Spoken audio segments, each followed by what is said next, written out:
Kidney एक बहुत ही important organ है हमारी बॉडी का और ये बीमारी काफ़ी मात्रा में इंक्रीज़ होती जा रही है, जिसका कारण डायबिटीज़ या फिर इन्फेक्शन भी हो सकता है।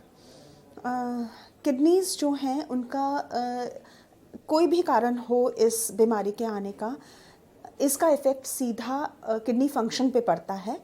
किडनी के कई फंक्शंस रहते हैं। सबसे पहला मेन फंक्शन जो है वो एक्सक्रीशन है। हमारे शरीर में जो भी मेटाबॉलिज्म के दौरान जो भी वेस्ट प्रोडक्ट्स बनते हैं उन्हें शरीर से बाहर निकालना ज़रूरी होता है या एक्सक्रीट करना ज़रूरी होता है।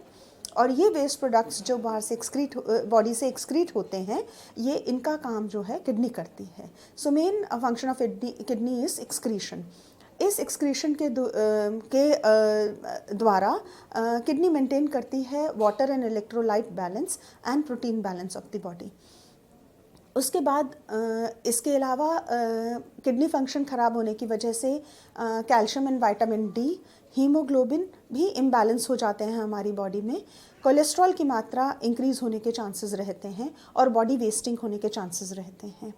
तो इसका मतलब ये है कि जब भी क्रॉनिक किडनी डिजीज़ हो तो मेन मुद्दा यही है कि इन फंक्शंस को हम किस तरीके से स्टेबलाइज कर सकते हैं डाइट के द्वारा। अगर हम बात करते हैं सबसे मेन इम्पॉर्टेंट एक्सक्रीशन फंक्शन की, जो कि इम्पेयर हो जाता है ड्यूरिंग क्रॉनिक किडनी डिजीज़, तो उसमें प्रोटीन का ख्याल रखने की ज़रूरत है, वाटर का और इलेक्ट्रोलाइट्स का। सबसे पहला अगर हम प्रोटीन को लेते हैं तो चूँकि किडनीज प्रॉपर फंक्शन नहीं कर रही होती हैं, तो जो प्रोटीन मेटाबॉलिज्म के वेस्ट प्रोडक्ट्स हैं, टॉक्सिक प्रोडक्ट्स हैं, यूरिया और क्रिएटिनिन, वो बॉडी से बाहर ठीक प्रकार से नहीं जा पाते हैं, जिसकी वजह से इनकी मात्रा शरीर में बढ़ने लगती है। तो इसका मतलब है प्रोटीन की मात्रा को कम करना पड़ता है जब भी किसी को क्रॉनिक किडनी डिजीज़ होती है। लेकिन यदि पेशेंट डायलिसिस पर हैं तो उन्हें प्रोटीन की मात्रा ज़्यादा लेनी पड़ती है। और इसके लिए यदि डायलिसिस पे नहीं है तो 0.75 ग्राम पर केजी बॉडी वेट के हिसाब से प्रोटीन लिया जाता है, और यदि डायलिसिस पे हैं तो 1.2 टू 1.5 ग्राम्स पर केजी बॉडी वेट के हिसाब से प्रोटीन लेना होता है। इसके बाद में आता है वाटर।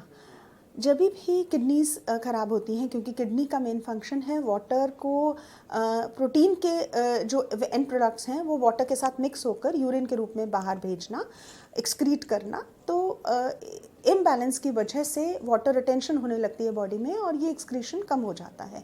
तो वाटर रिटेंशन होने की वजह से वाटर की क्वांटिटी को कम करना पड़ता है। Intake of water has to be balanced according to the output of the water. और वाटर के साथ साथ सोडियम यानी कि सॉल्ट की क्वांटिटी को भी कम करना पड़ता है। बहुत ज़्यादा मिथ है कि सॉल्ट की क्वांटिटी कम करने के लिए लोना सॉल्ट या कुछ इस तरीके के लो सोडियम सॉल्ट्स इस्तेमाल किए जाएं या सेंधा नमक इस्तेमाल किया जाए। ये ठीक नहीं है, क्योंकि इससे इलेक्ट्रोलाइट इम्बैलेंस और ज़्यादा बढ़ जाता है। इसके लिए ज़रूरी है कि खाना बनाने में ही नमक कम इस्तेमाल किया जाए, या फिर ऐसे कुछ भी पदार्थ जिनमें कि इन्नेट सोडियम रहता है, जैसे कि हरी पत्तेदार सब्जियां या सॉल्टी नट्स, इन चीज़ों का इनटेक कम कर दिया जाए, सेवन कम कर दिया जाए।